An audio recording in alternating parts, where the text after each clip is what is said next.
Hi, I'm Ken Miller with the National Academy of Sports Medicine, and we have Carolina Ray with C-Ray Performance. And right now, we're going to go over a quick routine that you can do to get ready to run outside.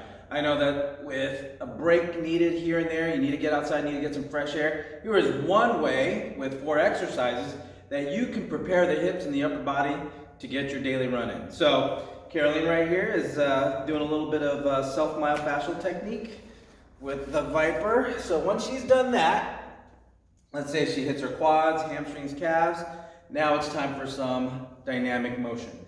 So she's gonna start off with a 3D hip. Now with a 3D hip, she's gonna go forward, she's gonna rotate, and she's gonna go up and over to get a little bit more of the side to side. So with the staggered stance, she's gonna start off with arms up and down, coordinating that with a nice hip drive forward. Now with that hip drive, that hip, knee, and toe, we're gonna go forward. That back leg is gonna stay nice and extended while she keeps that back foot flat. All right, the next dimension, she's gonna go ahead and rotate. Still keeping that forward and backward motion of the hip, she's now gonna turn the trunk. A lot of people don't realize that running, just because you're moving forward, doesn't mean that you're not rotating. If anything, it's the exact opposite. Your shoulders and your hips have to counter-rotate. So we're gonna help with that rotation by adding an upper body rotation with that forward and backward hip drive. Now the last movement, we're gonna go side to side. So with her arms up, her shoulders are gonna go towards the wall and her hips are gonna go towards the camera. So she's gonna get a little bit of a stretch. Wake those muscles up. Again, if you've been sitting down, things have gotten a little compressed over time. Now it's time to get some length, open things up, so when we breathe and while we're running, we can get more oxygen in there. Perfect.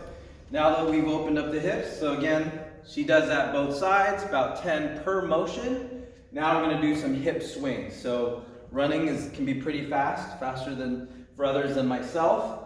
But using the wall, she's gonna place her hand against the wall, controlling her mid-spine, she's gonna swing that leg forward and backward. So that's gonna open up the front and the back of the hip. The bigger thing here is that we wanna watch our clients, if we're teaching them, to control that low back, making sure they're not kicking so far back that they arch through the back and then put more stress on that lumbar spine. So she'll do that forward, backward with the right and left hip. And we're gonna add a little bit of a side-to-side hip swing. So facing the wall, she's gonna go right and left. She might get a little bit of a hip dip as she goes side to side, but she's doing really well here and keeping good control, not opening up the hip too much, rotating. There we go, awesome. All right, so the next thing we're gonna do, we're gonna add in a little bit of balance. A lot of people don't incorporate balance work into their workouts or their movement prep. So we're gonna do a little bit here for you with a single leg arm swing. So again, running is just as much an upper body deal as it is a lower, so we're gonna emphasize a little bit through the upper. So with this, Caroline is demonstrating here a forward, backward arm swing. So the elbow is going to come in front of the rib cage and behind the rib cage. And perfect. Go ahead and hang out. So what I'm going to do as a warm-up, if she's new to this, I want to graduate her from a slower start up to a faster start. So from here, she's going to balance. She's going to keep that left foot next to the right. She's going to have a slight bend in that stance leg.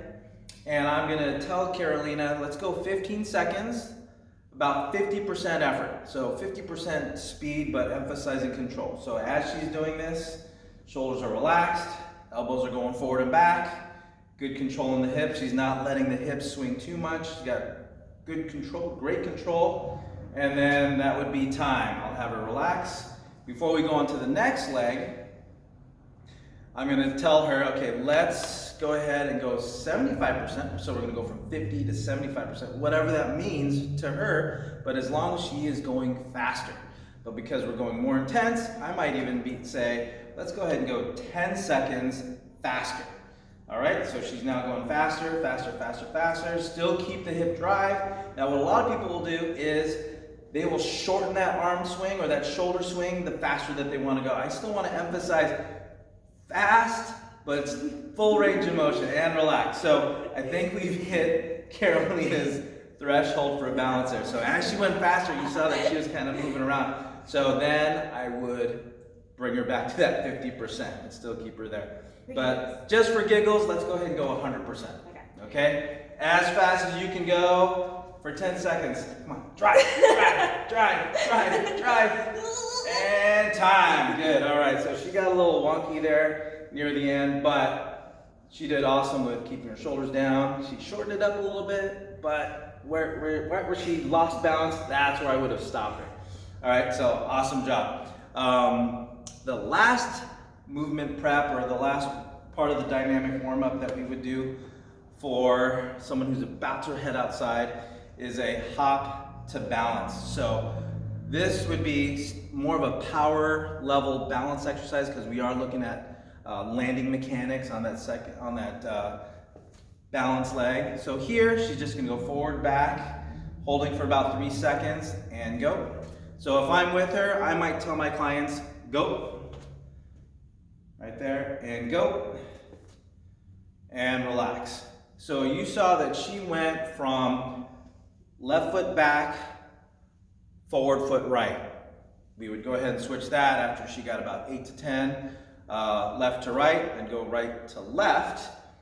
But as she graduates, as she shows me that she owns this, then we can add it to a 2-hop pattern. All right, so she would go forward, all right, and back, and relax. So that's where we might take a beginner into their balance. So instead of keeping to that 2-3 second hold as she owns it, then we would take away that rest and have her hop, hop, hop, and then go backwards, hop, hop, hop. Right? So there are ways to graduate these exercises and ways to definitely regress it based on their ability to control. So give that a whirl before your next run and tell us how you like it. We know you'll be moving a lot better after you've done this compared to just running slow and then running fast as far as your warm-up goes. So give it a try and let us know how you like it. Take care, be safe.